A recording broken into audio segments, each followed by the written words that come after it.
فەرهەنگی زارەکی. لەم بەشەدا بەدەیان هەزار مەتریالی کەلتوری لە سلێمانی ئینستیتیوتی کەلەپوری کورد وەک ناوەندێکی ئەکادمی و زانستی ناسێنرا. لە ڕێگەی ئەم ناوەندە کەلەپوریەوە زیاتر هەوڵی زیندوهێشتنەوەی کللتور و شارستانیەت و هونەر و میوزیک و کەلەپوری کوردی دەدرێت.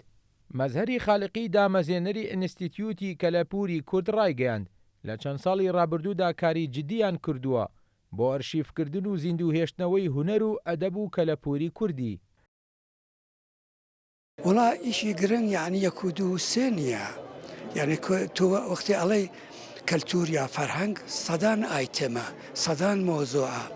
ئەوەیە کە ئێمە بە تەنهای خۆمان وەکو ڕێکخراوێک یاکو مەجموعەیەک نووسەر و داهێنەر ئێمە بە هیچ وەج دەرەقەتەوە مەسەلە ناین، هەزاران مۆزوعە.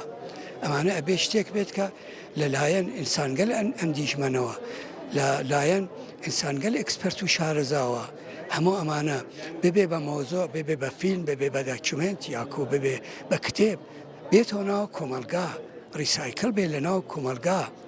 هەر ئەو جۆرە کوتم ملەتی ئێمە نازانێ هێشتا کییە، ئەبێ ئەو مەسائلانە ڕۆشن بێتەوە کە وەختی خۆی ناسی هاتە ناو کۆمەلگا، ئەوختە مۆقعیەتی لە کۆمەلگای جیهانیە دیارە کرێت. هەروەها دکتۆر ڕەزا حەسەن ڕایگەیاند لەمە دووە هەردوو لە هەمانکی یەکتر دەکەن و مامۆستایان و خوێندکاران دەتوانین سوود لە ئەرشیفی ئینستیتیوتی کەلەپوری کورد وەربگرن بۆ توێژینەوە و لێکۆڵینەوە زانستیەکان. ئێمە وەک زانکۆی سلێمانی لە ساڵی 2010 دکتۆرای فەخریمان بەخشی بە مامۆستا مەسهەر لە پای ئەم کارە جوانانەدا.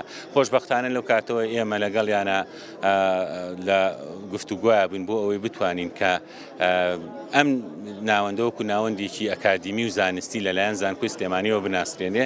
خۆشبەختانە ئەنجومەنی زانکۆی سلێمانی ڕەزامەندی لەسەر ئەو بابەتە دەربڕی و لەمە دواییتر ئێمە دەبینە ڕەفیقێ یاکە هاوڕێیەکی ئینستیتیوتی کەلەپوری کوردی لەبەرەوەیان گەنجینەیەکیان لە کەلەپور و لە مێژووی زارەکی ئەم هەموو پارچەکانی کوردستان ئەرشیف کردو. ئینستیتیوتی کەلەپوری کورد لە ساڵی 2003 لە سلێمانی دامەزراوە. دوو لقی سەرەکی لە سلێمانی و دوهۆک هەیە. لە ساڵانی ڕابردوو کاری کردووە بۆ کۆکردنەوەی میلۆدی و بەرهەمە هونەریەکان. ئێستا خاوەنی ئەرشیفێکی گەورەیە، ناوەندە ئەکادیمیەکان دەتوانن سوودی لێوەرگرن. ئاکۆ ئەمین، کورسات نیوز، سلێمانی.